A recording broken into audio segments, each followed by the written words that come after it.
Hi guys, we're here at Give Me Java. It's on the corner of Van Aiken and Lee. We'll be here for about another hour or so, and then we're going to go out and knock doors on behalf of me, Shalira Taylor, running for State Representative, and Donald Trump, because I do like the guy. You guys should like him too. Don't listen to the media. These are his friends, his family. My friends and family are here. We have Katrina, Mom. Let's go around and talk to some people and find out what they're here, what they're doing. And I have invitations to my October 1st fundraiser. So make sure you're there. It's going to be hosted by John Husick is my keynote speaker. So that's the Secretary of State, just in case you didn't know. As you may continue to get some coffee, we do want to get started here because we want to get out and get working and knocking on doors and helping our candidates. So I want to thank you all for coming here. Now, it's a little strange for me to be welcoming people to the east side because this is a real hike for me. It takes something very special to get me to come over to the east side by this early in the morning. And but there's some great people here. And some who I want to recognize.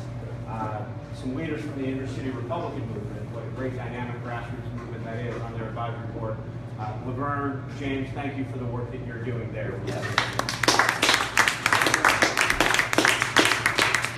And representing the campaign of his wife, Beverly Goldstein, Michael Goldstein is with us here. Welcome to Congressional District 11. This is our district. Yeah, you're the one. But as I say, it takes a special person to get me over here to the east side by 8 a.m. And actually, if we're going to do this right, I had to be here by 10 of. And I want to thank Give Me Java for opening up early. Thank you so much for that. Now I'll put my sticker on.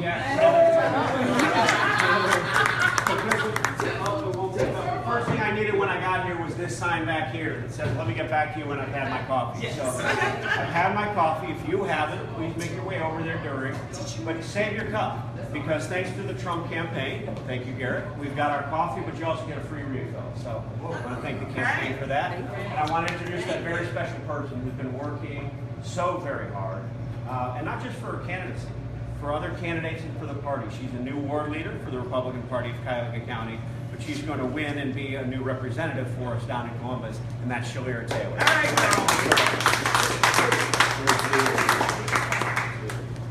Wow.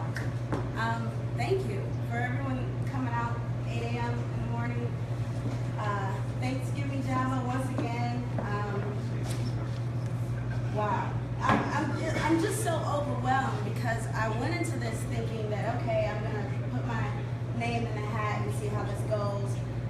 This is my first time in politics, and I must say I've met some of the most wonderful people I've ever met in my whole entire life.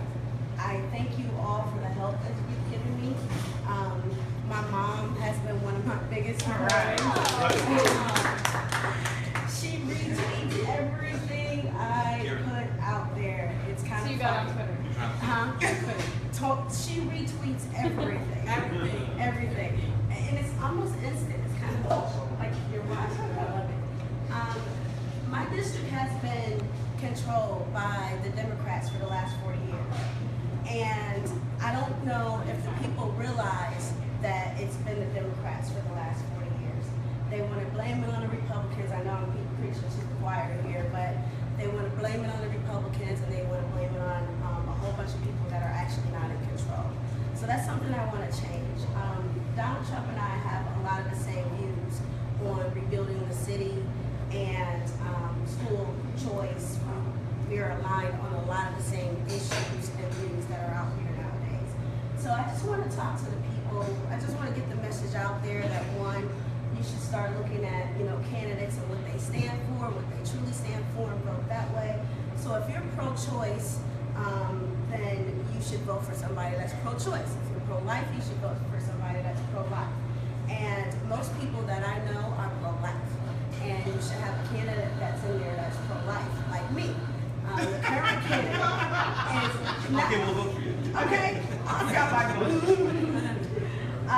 The current candidate is not pro-life, and she's also put a bill in, House Bill 408, that is a violation of the constitutional rights too. So you guys should check into that and see what kind of things she's been doing.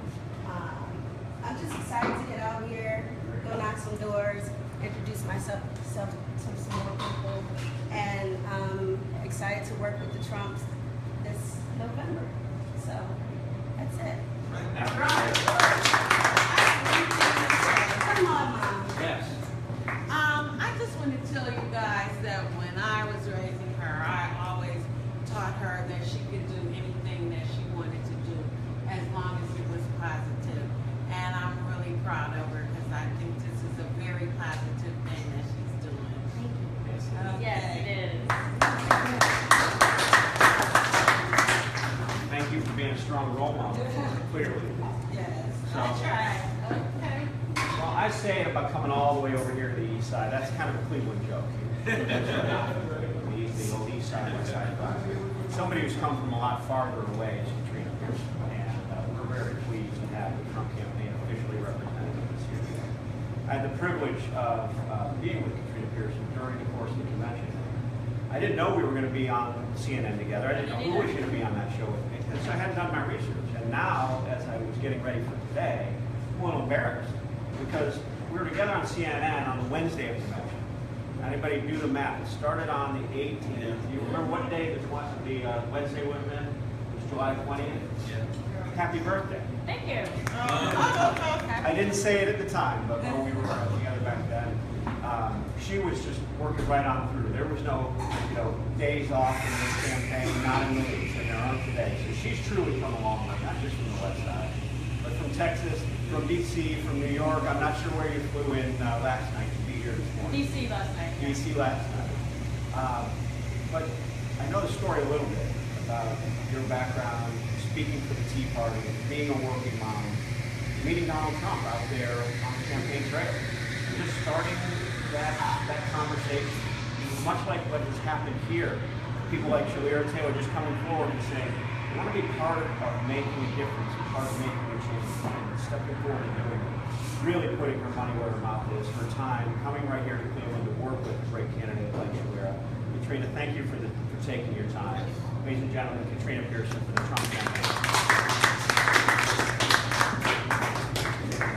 Thank you so much.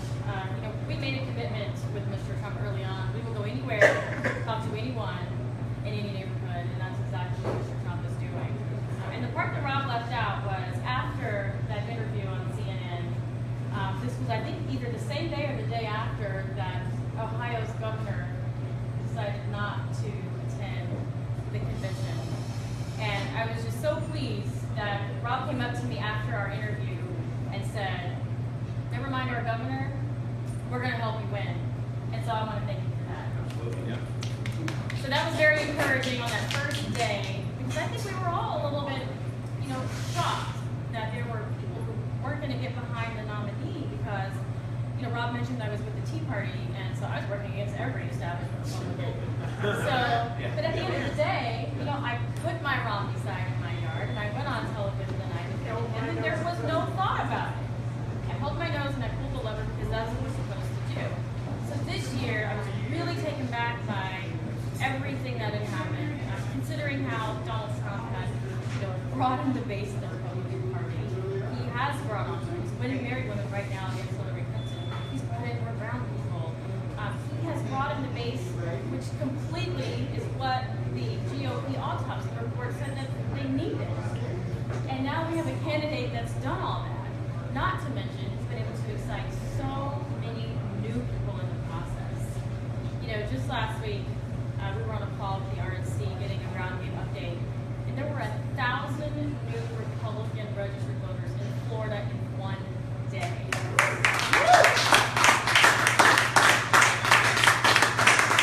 I don't think any other Republican candidate could have done that or would have accomplished anything that he's been able to do. Because even now, in the latest polls, Donald Trump is at 8% of African Americans nationally, which is the amount of John McCain and Mitt Romney combined. And that's just something that no other Republican candidate could have done. He's at 26% African American support in South Carolina. These are numbers that no other candidate would have been able think that's one of the reasons why Rights to Free Business is excited about the candidacy of Donald Trump, because they have thousands upon thousands of new volunteers. They have knocked on millions of doors. I think it was 1.5 million doors have been knocked on since the candidacy of Donald Trump.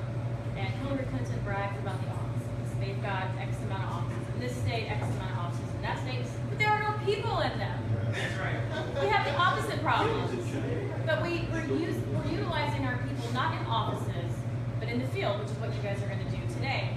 And so I want to thank you all from the bottom of my heart, and for the entire Trump family for being so committed to doing that. When I first met Mr. Trump, I was still on Team Cruz. And I worked for him in Texas, got elected in Texas, and wanted him to be the next president. And then when I met Trump in January, the year before he announced, I just heard the rumor again that he was going to run. And I knew, after being on the ground for so long in so many states, working with the Tea Party, working with the Tea Party leadership on challenging Republican establishment all over the country, and the PAC that I work for spent $500,000 against John Boehner in his home district. Good. That's how committed that I was. We knew we were going to beat him, but we just want to let him know we're here, and we're watching, we're paying attention. You know, I spent 4 hours in John Boehner's office years ago saying we have to engage the Black community, we have to go into the community. Republicans have been absent. They're never going to vote for us if we're not there. And it was, well, you know, Obama's the president, but that's the perfect time to be there. And so now Mr. Trump has the baggage of where the GOP has sort of left off, engaging the Black community, reaching out to minorities, allowing new people to come into the party. And Donald Trump has just completely negated that entire process throughout the primary. So we have a unique opportunity here. And when I told him back in that January, I said, Mr. Trump, I heard you're running for office, or you're thinking about it. He says, well, I don't know, we're thinking about it, because he just sees me as media at that point in time, so he didn't want to give me too much. And I said, well, look, I'm a Cruz girl, but if you run, I will back you 100%, because you're the only one that can actually win. No other candidate would have been able to withstand the barrage of media. No other candidate would have had the courage to say some of the things that Donald Trump has said. No other candidate would have been able to take on hundreds of millions of dollars in negative attack ads, the racism, the sexism. And they think that this is just geared towards Trump. This would have been any Republican that was running. Even Kasich would have, they would have found something, some reason to call him a racist. Whether it's whether it's a bill he supported or didn't support. They would have found something to call him a racist, something to call him a sexist. There would have been something. Because that's what they do to Republicans. No other candidate would have been able to fight back against that. When I sat with him in his office for about 2 hours one-on-one, talking about policy, when he was feeling things out, you know, should I run, should I not run? What about this policy? I really feel strongly about this policy or that policy. And he says, do you think I could win? I said, absolutely. I said, you could win on immigration alone. What has happened over the last 15 months is Mr. Trump has actually gone to the people. He's not doing the, you know, multi-million-dollar fundraisers. He's going into communities talking to people, which is why you see him say things that are a little abrasive, because he hurts for those people. When you have mothers coming into you with tears in your eyes because their 10-year-old daughter was stabbed in the heart by an illegal alien that was just released 2 days ago from your local police department, that bothers him. When you have these parents coming in and they're crying because, you know, their father committed suicide because he couldn't get treatment because the VA kept putting him off, that really bothers him. And so when you hear him get angry or when you see him get frustrated, he's doing that out of love, because when he says, I love people, he does truly love people. And you can see that when you look back in his history. Some of the things that CNN will never show you are the things like when he integrated Mar-a-Lago when he bought it in Palm Beach, Florida, sued the city because he wanted to allow blacks and Jews into his country club. This at the same time, Bill Clinton was still golfing at his whites only golf course. Same time. At the same time, the Clintons were pushing mass incarceration for black children that they called. Not even the same. Donald Trump was bringing Jesse Jackson and from the Rainbow Coalition into New York, offering space and time to help integrate Wall Street. These are things that you will never see in the mainstream media. You just won't. That's why it's our job to go out there and talk to people. When they tell you Donald Trump's racist, show them the video of Jesse Jackson saying how he's committed to diversity and how he helped and wanted to bring blacks into Wall Street and wanted to help, Jews get into his country club. Donald Trump is not a racist. He's the furthest thing from it. And you know what? He's not a sexist. Oh, by the way, I'm a black woman. Just so you know. I mean, this is just absurd. I mean, I actually said that on CNN when they were calling him a racist and a sexist, and I just said, hello? They don't care. Because they don't mean he's racist or sexist. They just know they're dealing with the psychology of the voters. And that's why we have to put these things in their faces so that they understand. So when he asked me to represent him, there was no hesitation in my mind because I knew he could break all of those political paradigms.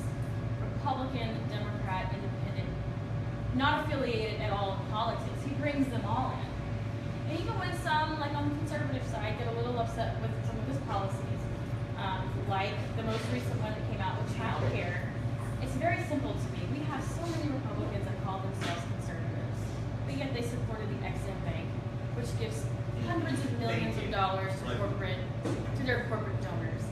And you can't do that and say, but we need to cut things. People are hurting out there.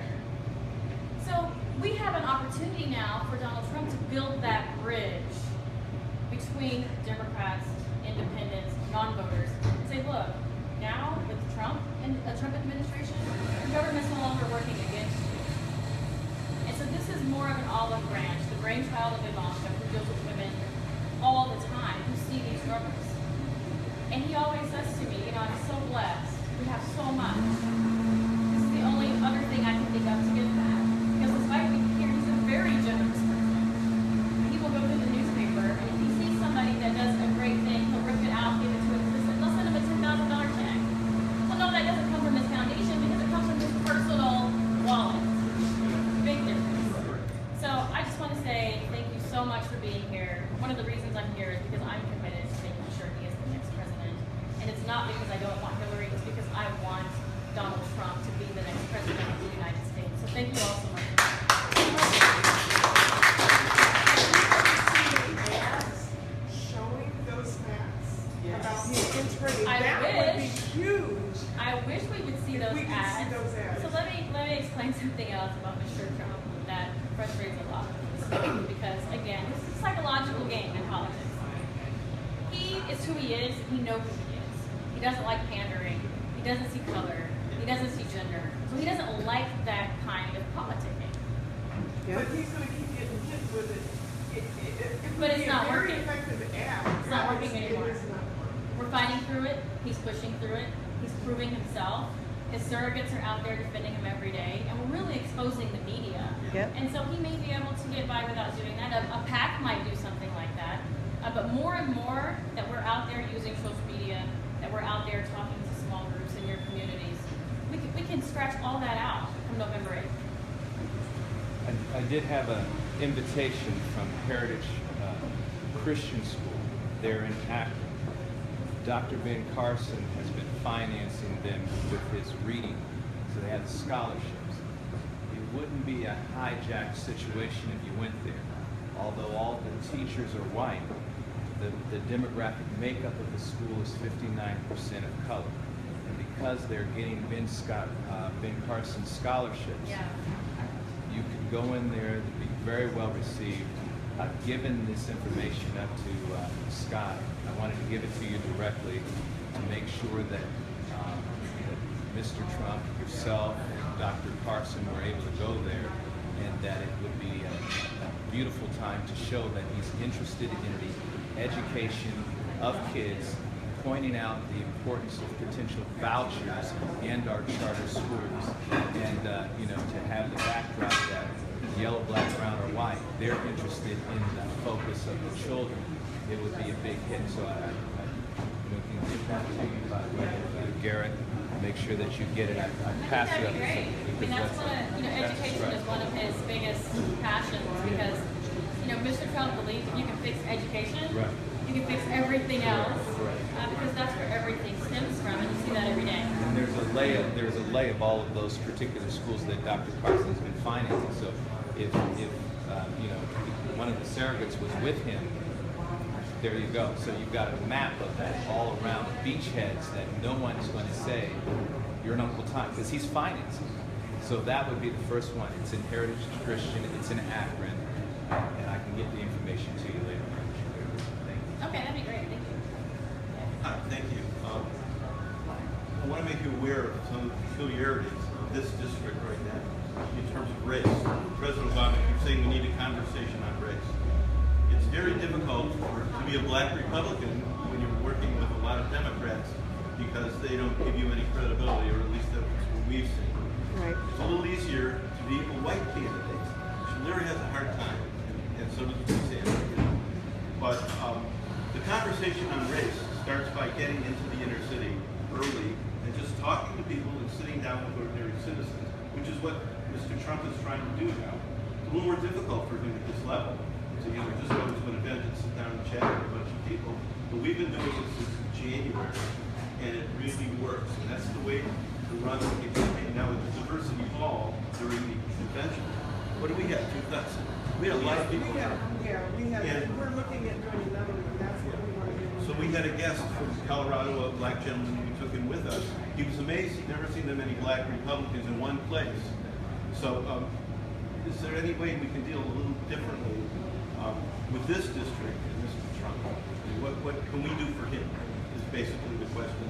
And the gentleman who was just talking about Akron, let's talk afterwards because that's our district, our congressional district. Thank you.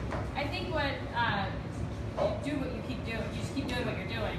Number one, and we'll definitely try to get Mr. Trump here to do an event as well. But that's another difference with Mr. Trump. I mentioned that I had sat for hours in John Boehner's office trying to, and I gave him very simple things to do. He just didn't want to do it. Went to Mr. Trump, he's just like, go. What do you need? Whatever you need. There was no, what's your budget? There was no, how many people are going to be there? He said, do it. And so that's what we're going to have in the Trump administration when it comes to engaging these communities. Because he wants to fix things. He doesn't want to talk about things. And I think that's really what people are starting to see about him. And I think the debate is really going to show his commitment as well. We're just so conditioned to hearing the same speeches. You can go any cycle, all the way back. It's the same thing. Lower taxes, property, all these things, and here we are today. Even though they're right. Trump's not talking about those things, even though he believes those things. What he wants to do is get in and fix the economy first and foremost, and that comes with immigration reform. Hands down, he understands that. He's been with these families. The tears have been on his jackets. These kids and what has happened to these families and the way that they're silenced. If you don't live in a border state, if you don't live in a gated community, if your children are in private school, then you have a very different interaction with illegal immigrants coming into this country. And it's really devastating to the black community, and Mr. Trump understands that. We've also got a lot of support in the black community. I want to ask you something. Okay. I think what you Last said, question? I think everything you said here today was fantastic. I honestly, and I can assure you that we're doing everything here in Cuyahoga County from a black perspective that we can do, because we believed in Trump a long time ago. I guess my question to you is, it's going to get nasty in the next, not now, but in 30 days for the black community, this is going to get nasty. And I have Democratic friends who are against everybody doing that. Lots of them. We used to. And they understand that I am a Republican. But what I'm saying to you, it's going to be nasty. Do you have a plan for the end? Because that's when it's going to get really. And I'm thinking everything you said, we need to start saying that. And we need to start saying it in volumes. Because you are a black woman. You are probably the biggest asset in this community because we are a black town. We're a black town. I've said that many occasions to the Republican Party that you can't talk the talk if you aren't reflective. I agree that at this last couple of months, in these last 30 days, it's going to get rough. You're right, the debates are going to do a hellacious good deed. It's going to get rough, And but also with Kasich campaigning with Obama now. I actually think that's going to help us. I do. I think it's gonna I think help. it's going to make a lot of But I also say that it's going to get bad. We expect it to get really, really bad. But look at the birther controversy. It's already been flipped over on her. So she's going to have to deal with that. mean, when you've got Sidney Blumenthal, I mean, when McClatchy comes out and says Clintons are that, treacherous. Come on. I think it is, but there's going to be some confusion there. Okay. So Trump is just going to stay the course. You know, I'll come back if you have your event, if we can't get him here. But we just need to we don't want to do what they do. We want to win the right way, and I think Trump can do that. Well, I hope he walks in on our diversity ball because we're excited about that. We had the largest So we can see contingent. this up? Yes. Okay. Black tie, but we had the largest contingent. Good. Let's wrap up. I want to give everyone time where you're going to be able to get a photo with Katrina Pearson. Let's thank her for being here with us this morning first. Thank you. And after we wrap, I'll do the wrap quick. We went maybe a little over already. First of all, although the coffee is on the Trump campaign, the tip jar is still up there. Please thank Gimme Java. Yes, thank you.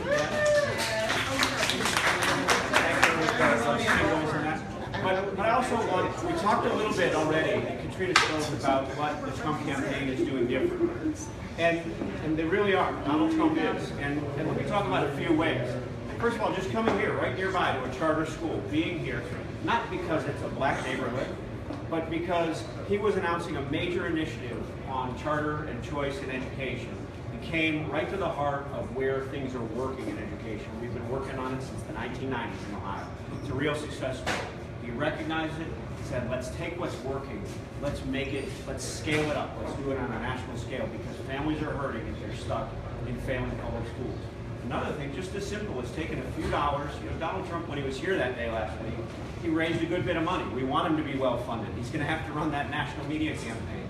But to take a few of those dollars to spring for coffee for something like this morning, to help a local candidate like Shalira, we know how far just a few dollars can be stretched to take care of some volunteers here today. But something else, and Laverne, this just gets right to what you were just talking about. How many times have we seen national candidates get worried when it gets rough, so they come in and they say to the former, Arnold P. or the George Forbes, can we throw you some money, longtime Democrats, so you'll help maybe protect us in the black community when it's getting rough. See, I'm Donald Trump is that guy. Donald Trump's campaign, they're living by, you got to dance with who brung. The people who have been with us and with the Republican Party and with our candidates, and Democrats who want to come over and work with us, but who are genuine and who are part of our team, and they want Donald Trump to win. So thank you for doing all those And things. just remember one thing, we are not asking anyone to change their party affiliation. We're not telling the black Democrats to be Republican.